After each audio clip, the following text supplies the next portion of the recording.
Halo, sahabat Apsa, apa kabar nih? Kita ketemu lagi di podcast Kalau Menulis bersama saya, Z. Kira-kira ada yang bisa nebak gak ya kita bahas apa hari ini? Ayo, ada yang bisa gak? Ayo. Oke, hari ini kita akan membahas perihal seni dan sastra sebagai media terapi. Loh, emang bisa? Bisa dong. Makanya dengerin terus podcast ini agar tahu jawabannya. Podcast Kalau Menulis ini bisa kalian simak di channel YouTube Area Penjelajah Sastra. Jangan sampai ketinggalan. Pantengin terus ya, oke?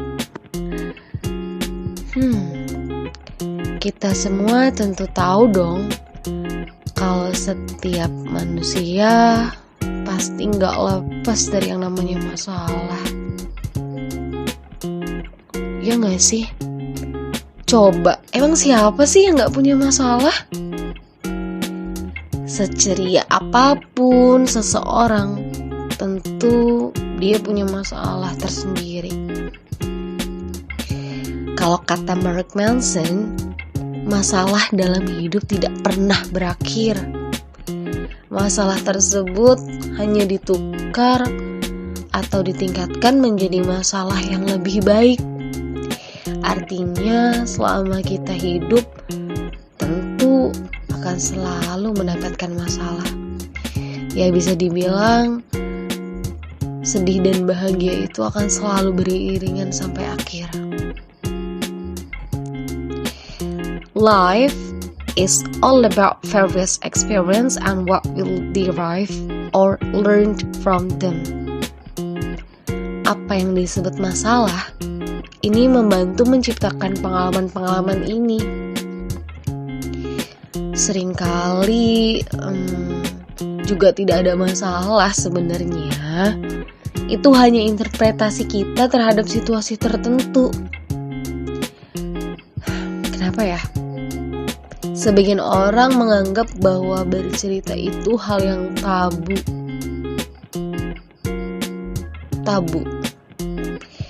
Karena tahu nggak kenapa? Mungkin kalian udah sering dengar kan, ada orang yang nggak mau orang lain menjadi terbebani dengan cerita kita. Jadi ya udahlah, pendam sendiri aja gitu ya. Atau karena mereka ini belum menemukan rumah yang bisa dipercaya buat diceritakan banyak hal. Pernah gak sih sahabat Apsa udah curhat panjang lebar, ternyata dianya malah ceritain masalah kita ke orang lain. Itu kan tentu sakit ya. Jadi buat mereka yang belum menemukan rumah yang dapat bisa dipercaya itu, makanya mereka milih mendem semuanya sendirian. Hayo, kalian begitu enggak? Pasti kayak gitu kan, ngaku aja deh. Tahu enggak, ternyata mendem semuanya sendirian itu enggak baik. Gimana nih? Nah, kita akan bahas soal ini selaras dengan apa yang akan kita bahas. Seni dan sastra sebagai media terapi memang bisa. Oh, tentu bisa, sangat bisa. Dan ini persembahan karya dari Niluh Putu Damayanti. Penasaran? Yuk kita bahas sekarang. Cekidot. Kamu healing? Kemana? Jalan-jalan ya? Staycation? Atau meditasi? Mana paten? Tahu nggak? Ada loh healing murah yang nggak akan mengusik kantong kaum mendang-mending atau bahkan buat yang lagi bokeh. Biasanya buat yang akhir bulan gitu, tanggal 2 gitu ya. Salah satunya adalah seni dan sastra. Kok bisa seni dan sastra sebagai media terapi? Oke, jadi sastra bisa menjadi wadah untuk mengekspresikan diri serta mengutarakan gagasan dengan hal yang tak biasa. Melalui prosa dan puisi misalnya. Menulis mampu menyegarkan diri dari kesumpekan sehari-hari loh. Kadang mungkin kita capek kan setelah seharian bekerja atau melakukan aktivitas, iya enggak? Bukan berarti harus mengistirahatkan otak, apalagi sampai kepikiran buat koma. Aduh, saking capeknya sama dunia kayaknya. Justru kadang penyegaran itu bisa ditempuh dengan cara berpikir. Eits, jangan ngeluh dulu. Karena mikir kalau berpikir itu bikin capek. Justru jika sering berpikir itu bakal sangat membantu pengolahan ide.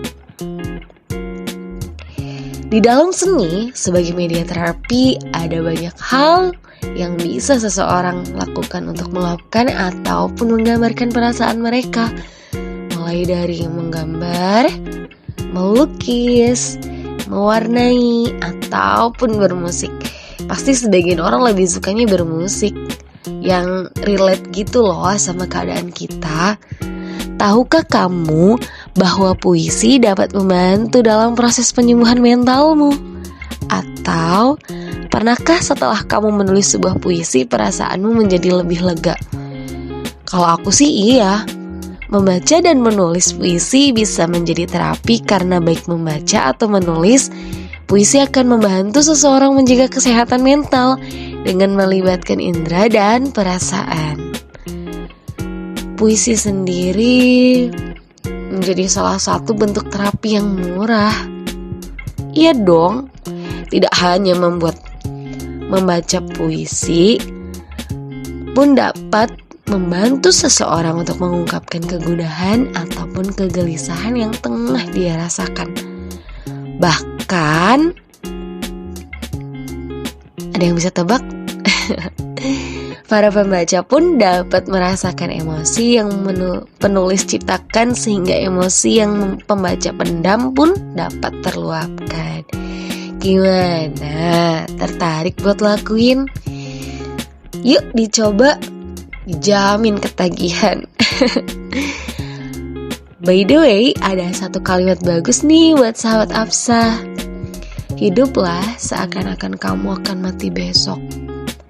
Belajarlah seakan-akan kamu akan hidup untuk selamanya. Mahatma Gandhi. Tetap semangat menjalani hari, karena yang menjadikan diri kita kuat dan yang tak pernah meninggalkan kita ialah diri kita sendiri. Iya kan? Oh, sudah tentu, karena diri sendiri itu paling setia. Apapun keadaannya, ya gak akan pergi. So, jaga dan hargai diri kalian sendiri. Stop overthinking and insecure. Kamu gak sendiri, ada Afsa Podcast yang menemani. Jadi pantengin terus ya podcast kami. Sampai bertemu di podcast kalau menulis selanjutnya. Bye bye bye. See you.